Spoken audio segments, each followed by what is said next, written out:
วิถีชีวิตนะครับชาวนานะครับหาอยู่หากินนะครับวันนี้หาก้านถึงนะครับ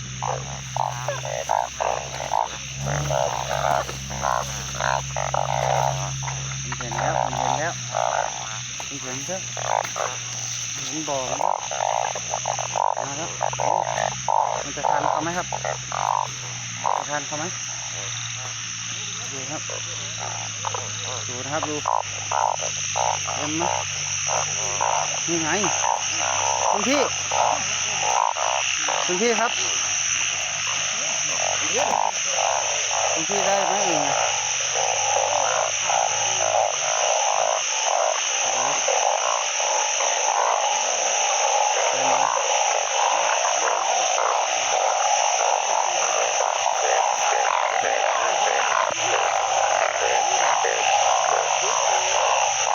ตักไม่บักไก่อีกนะ